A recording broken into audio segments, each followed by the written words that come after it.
Hello दोस्तों, आप सभी का स्वागत है आपको अपने यूट्यूब चैनल शिक्षालय में। तो दोस्तों, आज की इस वीडियो में आप लोग को क्लास 9 साइंस का टॉप 40 ऑब्जेक्टिव क्वेश्चन लेकर आ चुके हैं, जो आप लोग के एग्जाम की दृष्टि में काफ़ी इंपॉर्टेंट है। उससे पहले अगर आप इस चैनल पर नए हैं, चैनल को सब्सक्राइब नहीं किया तो सब्सक्राइब कर दीजिए और अपने सभी दोस्तों के साथ ये वीडियो भी शेयर कर दीजिए ताकि उन्हें भी इस वीडियो का लाभ मिल सके। तो चलिए आज की इस वीडियो को शुरू करते हैं।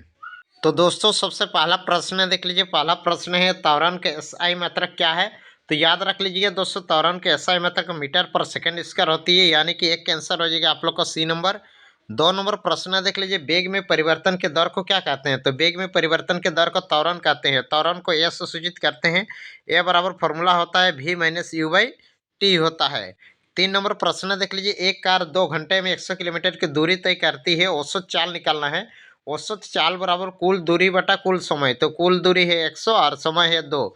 इसको काट लेंगे तो आएगा आप लोग का 50 किलोमीटर है, तो किलोमीटर पर घंटा आएगा, यानी कि 3 के आंसर हो जाएगा आप लोग का ऑप्शन नंबर बी। 4 नंबर प्रश्न देख लीजिए, 2 केजी द्रव्यमान वाली वस्तु को 5 मीटर दर से त्वरित करने में कितना बल लगेगा? बल मतलब एफ। एफ बराबर फॉर्मूला होता है एम ए। एम का मान है 2 और ए का मान है 5। दो दो 5 गुना हो जाएगा तो 10 न्यूटन आएगा। तो 10 न्यूटन ऑप्शन नंबर बी इसका राइट आंसर हो जाएगा। 5 नंबर प्रश्न है, चंद्रमा पे सतह पर किसी वस्तु का भार पृथ्वी के भार के कितना होता है? 1/6 होती है। 6 नंबर प्रश्न देख लीजिए, धनुष की तनिक डोरी में कौन सी ऊर्जा होती है? ये आप लोग का स्थितिज ऊर्जा होती है। 7 नंबर प्रश्न देख लीजिए, किसी वस्तु का वेग दुगुना कर दिया तो इसकी गतिज ऊर्जा कितना हो जाएगी? चौगुनी हो जाएगी, याद रख लीजिएगा। अगर 3 गुना कर दी जाती तो 9 गुनी हो जाती। 8 नंबर प्रश्न देख लीजिए। 8 नंबर प्रश्न है आप लोग का, इनमें से तरंगवेज भी और लेमडा तरंगदेज लेमडा और आवृत्ति न्यू के बीच क्या संबंध है? तो भी बराबर एन लेमडा होता है। तो याद रख लीजिए, एक तो फॉर्मूला होता है। तो 8 का आंसर हो जाएगा आप लोग का ऑप्शन नंबर ए। 9 नंबर प्रश्न देख लीजिए, ऊर्जा का व्यावसायिक मात्रक क्या है? ऊर्जा का व्यावसायिक मतलब होता है किलोवाट घंटा। 9 का आंसर हो जाएगा आप लोग का ऑप्शन नंबर बी। 10 नंबर प्रश्न देख लीजिए, सार्वत्रिक गुरुत्वीय स्थिरांक कैपिटल जी के एसआई मात्रक क्या होता है? तो कैपिटल जी का मान होता है 6.67 10⁻⁻11 न्यूटन मीटर स्क्वायर प्रति केजी स्क्वायर होता है। तो यहाँ देख लीजिए, न्यूटन मीटर स्क्वायर प्रति KG square, option number C इसका राइट आंसर होगा। 11 नंबर प्रश्न देख लीजिए, यदि किसी पिंड का विस्थापन 0 है तो बल द्वारा पिंड का कार्य क्या होगा?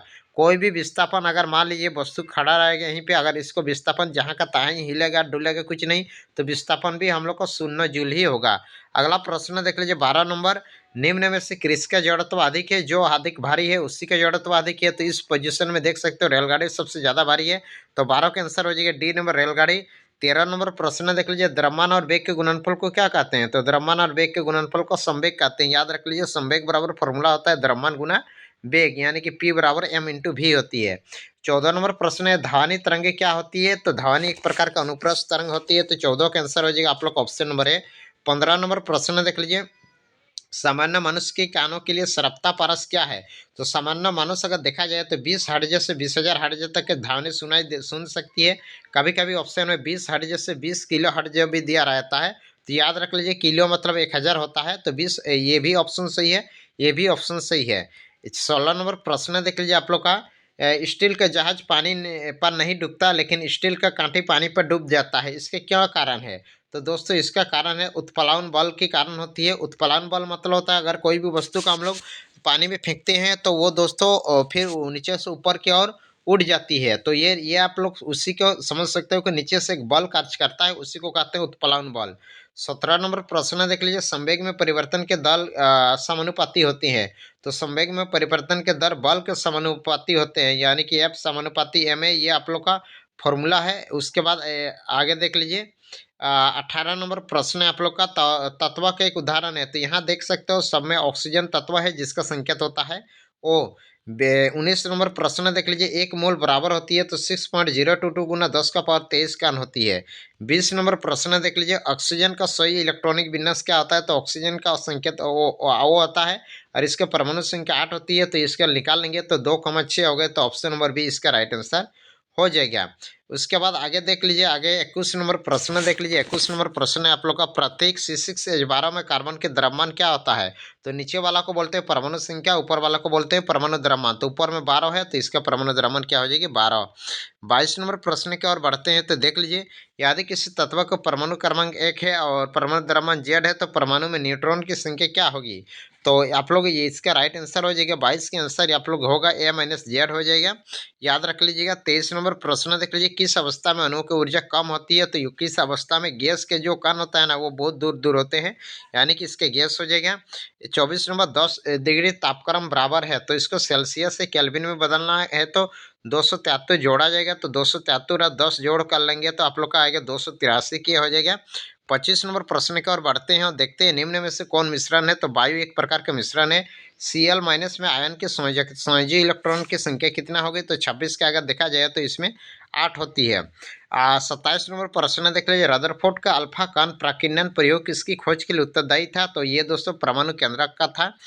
28 नंबर प्रश्न देख लीजिए, 0.5 मोल H2O द्रव्यमान है, तो यहाँ द्रव्यमान निकालना है तो मोल H2O का अगर द्रव्यमान निकाल लेंगे ना तो हाइड्रोजन का द्रव्यमान 1 होता है, नीचे 2 है, ऑक्सीजन का होता है 16।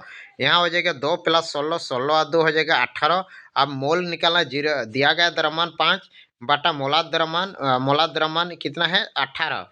18 का अगर निकाल लेंगे ना तो ये 18 गुना में ऊपर चला जाएगा, इस प्रकार से हो जाएगा। 5 2 10 हो जाएगा, 2 9 18, यानी कि आएगा आप लोग का 9 ग्राम। तो 9 ग्राम ऑप्शन नंबर बी इसका राइट आंसर हो जाएगा। 29 नंबर प्रश्न देख लीजिए, निम्न में से कौन से कपड़ा गर्मियों के लिए अधिक आरामदायक होती है? तो दोस्तों ये आप लोग को सूती वस्त्र अधिक आरामदायक होती है। 30 नंबर प्रश्न है, निम्नलिखित मिश्रण में से विलयन की पहचान करना है, तो विलयन इसमें आ जाएगा समुद्री जल आ जाएगा। उसके बाद 31 नंबर प्रश्न देख लीजिए, केनाल किरणें किसका किरणपुंज है? तो दोस्तों केनाल किरणें प्रोटॉन के किरणपुंज है। 32 नंबर, किसी तत्व के परमाणु में 18 न्यूट्रॉन है और 17 प्रोटॉन है, परमाणु द्रव्यमान क्या होती है? परमाणु द्रव्यमान बराबर फॉर्मूला होता है प्रोटॉन की संख्या प्लस न्यूट्रॉन की संख्या। तो प्रोटॉन है 17 और न्यूट्रॉन है 18, इन दोनों का अगर जोड़ कीजिएगा तो आप लोग का 35 आएगा। ऑप्शन नंबर ए इसका राइट आंसर हो जाएगा। 33 नंबर प्रश्न देख लीजिए, सोडियम का इलेक्ट्रॉनिक विन्यास क्या होता है? सोडियम का संकेत होता है Na, जिसके परमाणु संख्या 11 होती है, तो 2,8,1 होगी। तो 33 के आंसर हो जाएगा आप लोग का ऑप्शन नंबर डी। 34 नंबर प्रश्न देख लीजिए, 1.8 ग्राम H2O में अणुओं की संख्या क्या होगी?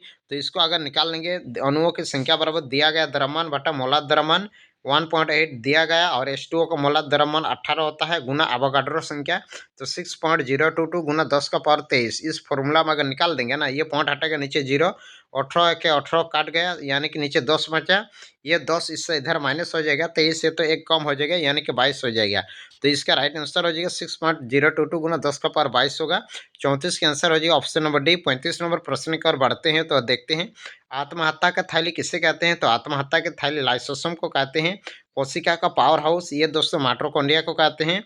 ट्रैकिट्स पाए जाते हैं, तो याद रख लीजिए दोस्तों, ट्रैकिट्स आप लोग का जाइलम में पाए जाते हैं। 38 नंबर प्रश्न देख लीजिए, मलेरिया का रोग वाहक क्या है? तो मलेरिया दोस्तों मच्छर के काटने से फैलती है, जिसका नाम है मादा एनाफिलीज मच्छर। अगला दोस्तों 39 नंबर पाई जाती है, ओजोन गैस पाई जाती है, तो ओजोन गैस दोस्तों समताप मंडल में पाई जाती है। 40 नंबर प्रश्न है, पौधों द्वारा संश्लेषित पदार्थ को क्या कहते हैं? उसे जैव रसायन कहते हैं। जैव रसायन में कार्बन, नाइट्रोजन, ऑक्सीजन सब कुछ आ जाता है। तो दोस्तों ये तो टॉप 40 VBA क्वेश्चन जो आप लोग के एग्जाम के दृष्टि में काफ़ी इंपॉर्टेंट है। अभी तक चैनल को सब्सक्राइब नहीं किया तो कर लीजिए। तो मिलते हैं नेक्स्ट वीडियो में, तब तक के लिए बाय बाय।